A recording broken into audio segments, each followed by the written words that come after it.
they didn't come from a restaurant background. They didn't come from... I mean, they were young too. So they were doing their best. Yeah. They were doing their best being entrepreneurs. Yeah. And they had that name value from the show. Taking a risk. And there were times where like we had huge lines. Yeah. Huge. But I was doing that, and then I was kind of doing comedy on the side. Mm-hmm. I took improv at Upright Citizens Brigade. Some of the people I know, like Heidi Gardner, who's now in SNL, she was in my class. Well, okay. Some like notable, like Skylar Aston, who was in Pitch Perfect. Yeah. He was in my class. How do you take these classes? You just sign up. You just sign up. Yeah. Gotcha. But like, there's a lot of aspiring actors and writers who take these classes, because you look at the alum of Upright Citizens Brigade, it's like Donald Glover, Aziz Ansari,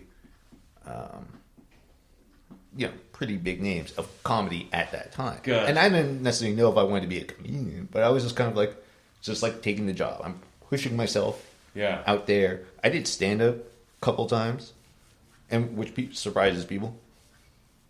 Just again for experience. Uh-huh. I had one set I thought was great. Another set, I'm like, I wanted to curl up and like hide. Yeah. Terrible. Yeah. And but I wasn't working on writing or like any of those type of entertainment endeavors enough. Like it was like I was kind of vaguely there, but not. I was just not really. Like I was actually more involved with the food truck. Yeah. And then I remember in my writing class, they would be like, "It seems like you're more interested in the script about restaurants because of the restaurants than you are about actually the writing of the script." Yeah. And I kind of felt like at that point, I was like 25, 26. I was like a little old to be pursuing anything. I mean, looking back at it now, it's like, nah, whatever. Just if you want to do restaurants, just do it. Yeah, exactly. But at the time, I was just like, I've already done so much. Mm-hmm. And then as time went on, as I head into my late 20s, of course, my parents are like, what the hell? Like, what's going on? Not to say that they told me, like, straight up, like, you have to do this. But I did feel that immense pressure because I went to, like, this elite school. And I went, like, and I see my former classmates excelling. And I'm, like, making sandwiches on a truck. Right. And so I'm kind of like, shit, like, I've wasted people's time. People believed in me. I have nothing to show for myself. Yeah. I mean, I had been to like some restaurants as kind of like for fun, but it wasn't sustainable in any way. I mean, like you're a food truck cook. Yeah. And so I made the decision because that age, 30, is like hovering over you. And people I know are like succeeding seemingly, professionally, having families. So I've always felt behind. Yeah. Always felt inadequate. And so I made the decision to do chiropractic as a goal. And admittedly, I did it for the wrong reasons. I did it for the goal of potential financial security. I did it because of like perceived pressures of just like I need to deliver. Yeah. And I felt bad because I felt like I kind of wasted people's time, wasted my time, just dabbling in my 20s. And so I kind of made that decision that like I'm going to give this up. I'm going to give up any of those type of pursuits. I tried, but not really. This is what this is a huge opportunity. My dad already has this established cachet in the business. So I'm going to commit to this. Yeah. And a lot of people were like, I don't know if you're getting involved for the right reasons.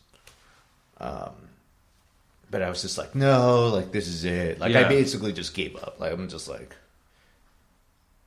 I have to do something. Right. Actually, it was that time that was the first time I went to Meadowwood. That was my last splurge meal. Yeah. Was 12 Nights, 2013. Got you. Who that was David Cheng's dinner. Got you. And that was kind of like, that didn't make any sense financially. Like, it was like, I remember I went there and I was like, yeah, I used to work on like a food truck. And it's like, this is like Middlewood. Like, yeah.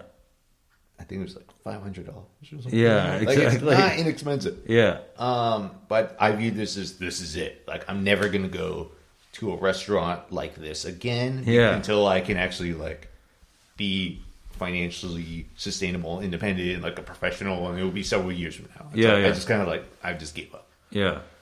So I went to school, college school in Whittier, in the LA area, and then I dropped out, unfortunately, or fortunately, after 7 weeks, even though I was doing like okay, pretty well academically.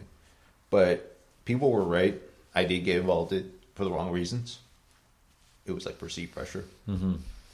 And it was just, so I felt even worse, actually, because I felt like I gave false hope to my dad. Right. I gave false hope to his patients. I'm like, what the hell am I going to do now? But it really, I got in a really dark place. Really dark place. And my friend, a couple years before that, killed himself. Right. And I was just like, what am I doing with my life? I have no idea. Mm-hmm. Yeah. So. Bad news bears all around. Well, it was just, I was stuck in this lease because I thought I signed this like 11th month lease in Hacienda Heights. Yeah. Thinking I was going to be there for the next several years. And then I'm like done after week 11. I just said, I'm done. Yeah. I'm out. I got like one of the highest grades. Not to be like, but like, I got one of the highest grades on an exam, and I quit because I looked around and I didn't want it as badly as other people. Yeah. Like, people were super, maybe they're just better at putting up a face, but I felt they were there because they wanted to be there. Yeah. And I felt like I was there because, well, what else am I going to do? Yeah. Okay. Understood. Yeah. So then you leave there, and what's your first move? And the first thing I did is I hit up a Facebook friend of mine who happened to be the most famous restaurateur I knew of at the time. Right. And he was a friend of a friend. So I just said, I just hit him up blind. I think I met him one time in person. Mm-hmm. And that man is Adam Fleischman, who is the founder of Umami Burger. Mm-hmm. And at the time, he was the restaurateur behind Red Medicine in Beverly Hills, Jordan Kahn's restaurant. And I knew this would get his attention. I said, hey, I'm in the mood. I will work for you for free. Just straight up. And that got his attention. Right. Yeah. Like, you know, like he's a restaurateur. Like he probably gets messages all the time. Yeah. And so I did. At the time, he had left Umami Restaurant Group. Right. And he had started Advantage Restaurant Partners, which had a horrible email. It was prtnrs.com. It's like, because they couldn't get, and I was like, this is so difficult to explain. Yeah, exactly. It's like, so you guys write to me at advantage prtnrs.com. Oh, gosh. So I worked for him in his company office in Westwood Village. Right. For 6 months with no paycheck. Okay. And I was going there. Now, what were you doing? The distance from Hacienda Heights to Westwood Village with LA traffic is very bad. 2 hours? Yeah, it's like 2 hours each way. Okay. How much would it be without traffic? 30 minutes? Well, I don't know that. 45? Maybe like 40. Yeah, 45. Yeah. At the same time, Knife Fight, the show on Esquire. Yeah. That was on. And Elon. I noticed the lineup for season 2. Yeah. And one of the competitors was Johnny Zone.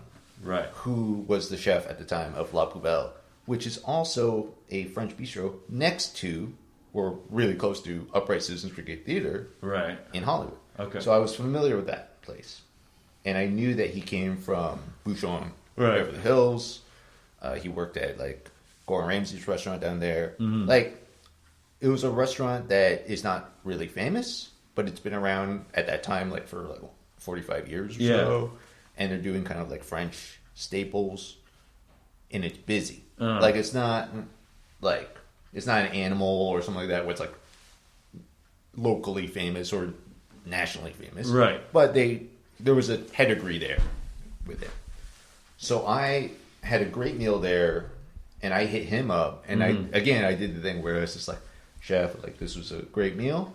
I want to do whatever I can. Like, I work in food trucks, so I understand that, like, I have a very limited background, but I will stage for you. Right. Which, you know, they're not used to at that type of restaurant. No. So I was doing that at the same time as working for Adam. So I was like in the office from 9 to 5. What were you doing? I was like, again, it's a lot of research and photocopying. Yeah. And like, you're basically assistant. An assistant. Right. Yeah, working in an office. Gotcha. Okay. And at night, I was going to La Mouvelle in Hollywood, Franklin Village, and I was like picking herbs and like shucking oysters and things like that. And like, to their credit, they did offer me money like 2 or 3 times. Yeah. But I said no, because I didn't think it was fair. I was still doing the office thing, so I couldn't necessarily show up at the same time when everyone else was showing up. Yeah. Right.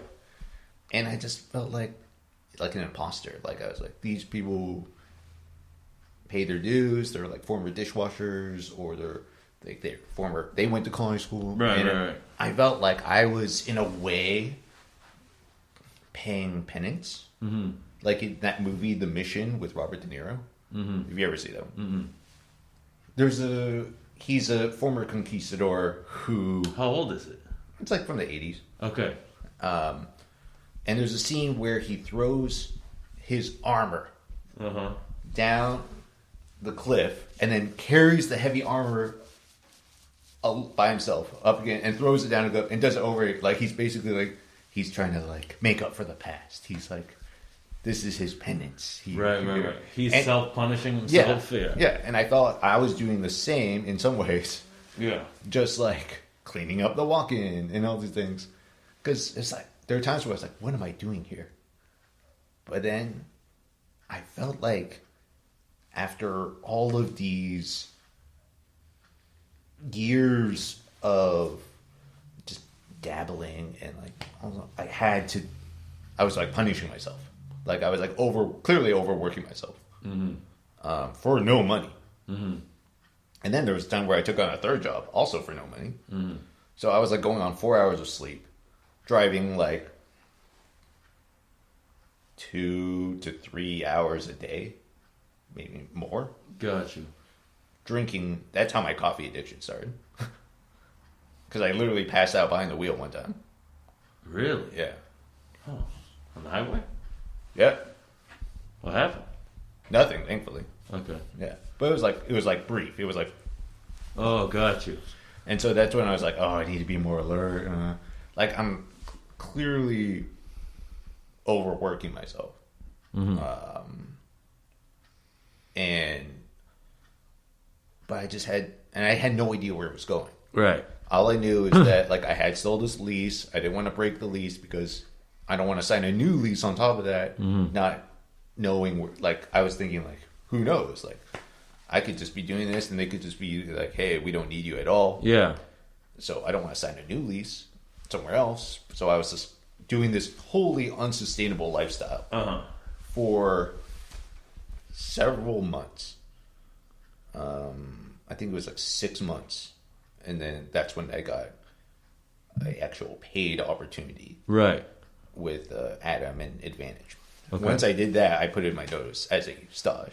Okay. With Johnny. Who even though he's younger than me, I still feel like he's my chef. Right. Even though he's younger than me. Like, because he was so he taught me a lot. Mm.